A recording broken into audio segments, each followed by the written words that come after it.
slider wider ချိုးဝါဆွဲလာလို့ခေါ်တဲ့ဒါစတူကိုခုကပြန်လုံးမယ်နော်ပထမဗီဒီယိုရဲ့အစပေါ့နော်ပတ်တူပြန်စကြည့်အောင်ဒီကောင်ကိုစလုံးတော့မယ်ဆိုသူရဲ့ဒီအထိုင်ကိုအရင်နော်ဒီမှာတစ်ချက်ရှိသေးတယ်ဒီမှာဓာတ်လေးကဒီမှာပထမဆုံးကမထုတ်ပြတော့နော်အခုနော်ဒီမှာနက်ကလေးတစ်လုံးနဲ့တည်ထားတယ်နော်အခုဒီအပေါ်မှာနေမဲ့ဓာတ်လေးကိုတစ်ခါလက်တက်ပါအဲ့တော့ဒီကောင်ကိုပြန်တက်နော်ဒီကောင်ပြန်တက်တဲ့အချိန်မှာအပေါ်ကနေပြီးတော့ဓာတ်မျိုးလေးထိုးတက်ပါအဲ့တော့ဒီနက်ကလေးကိုတက်ပြီနော်ဒီနက်ကလေးကိုတက်လိုက်တဲ့အချိန်မှာသူ့ကိုအပိုင်လုံးဝမကြက်သေးပါဘူးနော်ပြီးသွားရင်ဆက်ကိုအောက်ကိုပြန်ချနောက်တစ်ခုပါတက်မလဲဆိုတော့ဒီအနောက်ကအထိုင်လေးကိုအရင်တက်မယ်အဲ့တော့နောက်အထိုင်လေးရဒီမှာရှိတယ်ငါလေးတက်ဟုတ်ပြီနော်အဲ့တော့တက်နီးလေးကိုကြည့်ရအောင်ဒီကြားလေးကိုဒါလေးထည့်လိုက်ဟုတ်ပြီနော်ဒါလိုဒီလိုဖြစ်သွားပြီပြီးတော့3 key က11ပါတယ်11ရှည်3 key ဟုတ်ပြီဒီ3 key ကိုအရင်ဆုံးလက်နဲ့ပဲအရင်ကြက်မယ်နော်အဲ့ဒါရင်လက်ကလေးနဲ့ချက်ပြီးတော့ဟုတ်ပြီဒီဟာလေးချက်ပြီးနောက်တစ်ခုပါတက်မယ်သူ့ရဲ့ဘောကဓာတ်ထိုင်လေးကိုတက်မယ်နော်ဟောဒီဓာတ်လေးကိုချက်မယ်ဟောဒီကောင်လေးကိုတက်မယ်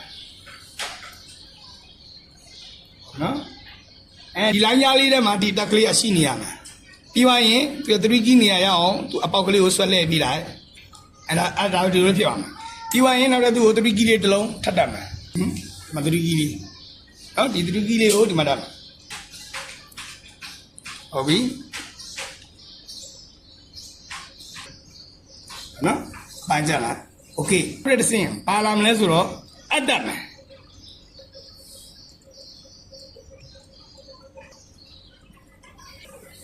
အောက်စားလိုက်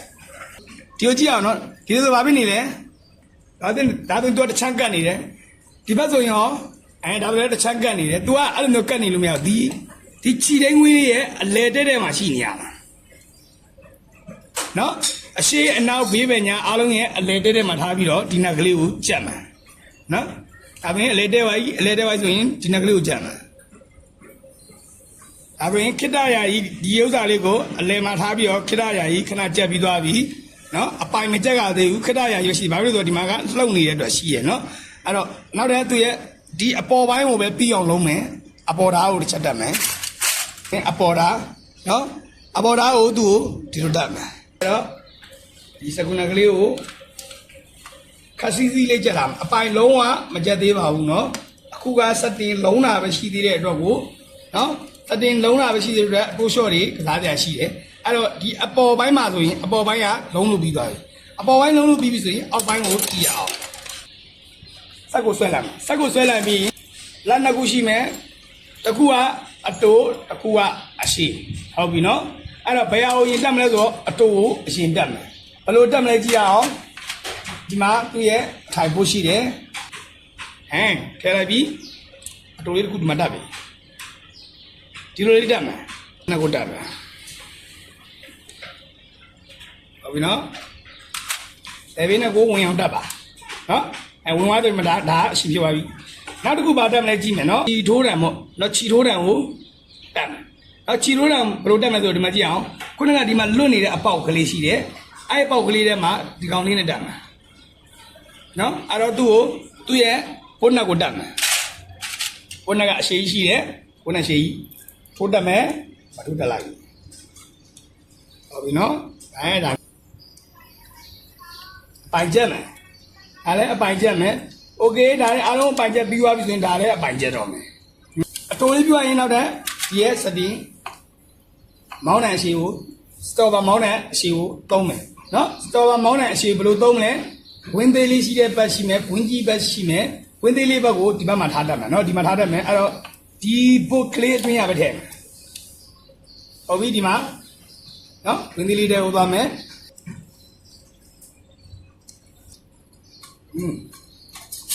ဟုတ်ပြီနောက်တစ်ခုကဘာလုပ်မလဲဆိုတော့ yes store ဘာကိုလုံးရမယ်ဒါလေးယူတတ်မယ်ဒီချလိုက်မယ်ပြီးရင် spring သေးတစ်ခုကိုရှာမယ်ဟုတ်ပြီဒီမှာကြည့်မယ်ဒီ spring ကဒီဘက်မှာအတက်ကလေးဒီဘက်မှာခေါက်ကလေးရှိတယ်အဲ့တော့ဒီအတက်ကလေးကဒီ store ဘာအထိုင်ရဲ့ဒီပေါက်ကလေးတော့ထည့်မယ် spring လေးကိုဒီလိုတတ်မယ်ထိုးထည့်လိုက်ဟုတ်ပလား ဒါလေးပြီးသွားလို့ရှင်ဘာလုပ်မလဲသူဒါလေးကိုတက်မယ်ဒါလေးကိုဘယ်လိုတက်မလဲဆိုကြည့်အောင်ဒီစတော်မောင်းလေးကိုအောက်ကနေရွတ်တက်မယ်ရဲကိုထိုးတက်မယ်နော်ဒီမှာမတ်တက်တယ်နော်ဘယ်လိုမတ်တက်လဲဆိုတော့စပရင်ကိုအောက်မှာထားပြီးတက်လိုက်ကြဖြစ်ပါတယ်ဒါအမှားဖြစ်သွားမှာနော်စပရင်ကအောက်မှာမထားဘူးသူကအပေါ်မှာနော်ဒီကောင်ရဲ့အပေါ်မှာထားတက်ကနော်ပြီးသွားရင်ဒီကရှက်တန်းလေးကိုရှက်တန်းပင်လေးကိုထိုးတက်မယ်ပင်ထိုးတက်မယ်ပြီးသွားရင်မြင်းခွာလေးကိုဒီမှာတက်တက်မယ်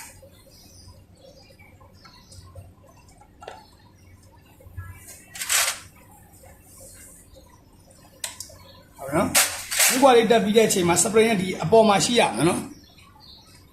မောင်းရဲ့အပေါ်မှာရှိနေရမယ်နော်အောက်မှာရှိနေမှားတယ်နော်အဲ့တော့ဒါအတောင်ဖြစ်နေကန်နေရဟုတ်ပြီအဲ့ဒါကိုပြီးသွားပြီနောက်တစ်ခုထပ်လုံးမယ်ဘာလုံးမယ်ဆိုတော့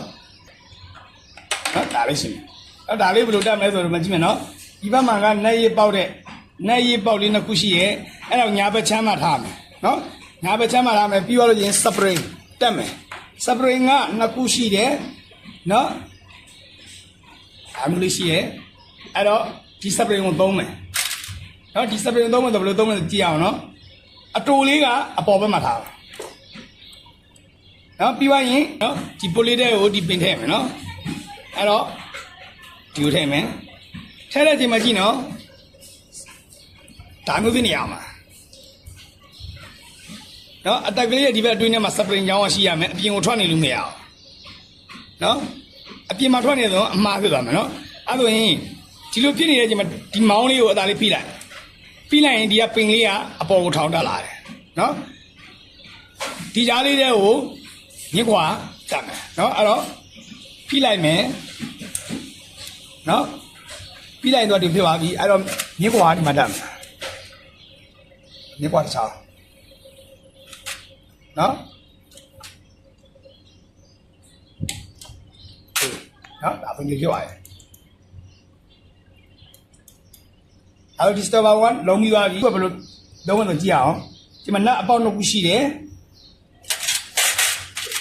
ဒါလေးကိုတက်မယ်ဒါလေးကဒီဓာတ်လေးတွေကိုရှိနေရမယ်ဒါမျိုးထည့်မယ်နော်ပြီးရင်ဒီအပေါက်နှစ်ခုမှတက်မယ်နော်ဒီနေရာမှာနှစ်လုံးထိုးကြမယ်ဒီနက်ကလေးကိုကျက်တဲ့နေရာမှာလက်ညှိုးလေးနဲ့ဒီမောင်းလေးကိုဆွဲတာလက်မလေးကတောင်းတာနော်ဒါလေး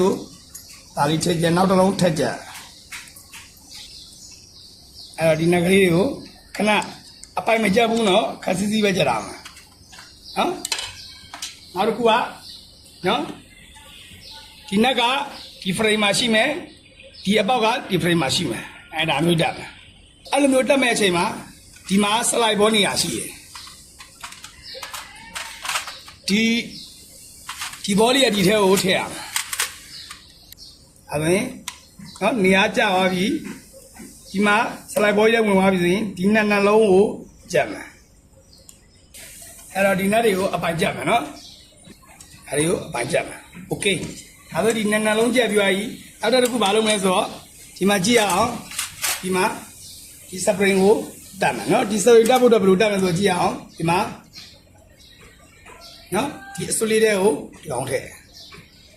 နော်ဒါလေးကအတွင်းထဲမှာရှိရအောင်နော်အဲ့ဒါကိုပြောအောင်ဒီ spring လေးကနော်ဒီအနောက်မှာလာထောက်ပေးရမယ်နော်ဒီ spring လေးကနော်တစ်ချောင်းကဒီနားမှာထောက်မယ်တစ်ချောင်းကဒီအတွင်းမှာထောက်မယ်နော်အဲ့တော့ကြည့်အောင်ဒီ spring လေးကိုနောက်ကိုပို့လိုက်ဟုတ်ပြီနော်ပြီးရင်ဒါလေးအထက်ထိုးထည့်လိုက်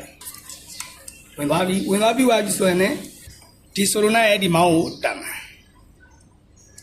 အဲ့ဒီဘာသာမကြည့်အောင်ဒီမှာနက်အထိုင်လေးရှိတယ်ဒါလေးနဲ့စပူနဲ့ဆွတ်တက်မယ်နော်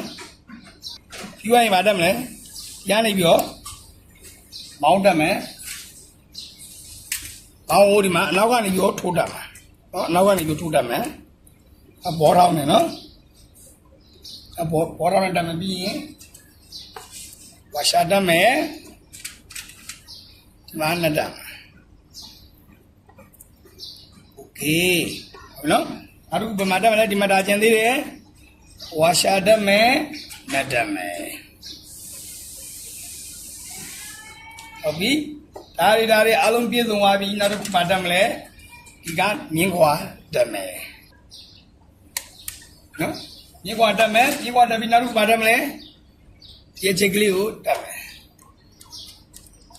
နော်ချက်ကလေးကိုမှတ်တက်မယ်ဟုတ်ပြီနောက်ဆုံးနေ့နဲ့ဗမာတက်မလဲဒီဘောကတက်စီကျိုးကိုတက်မယ်ပြီးရင်ဒီရှင်းတဲ့ကလေးကိုဒီထိပ်မှာတက်မယ်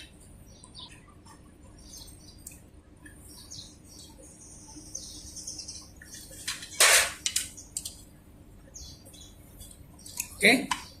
ပြီးရင်ဒီနက်ကလေးကိုတစ်ချက်တက်မယ်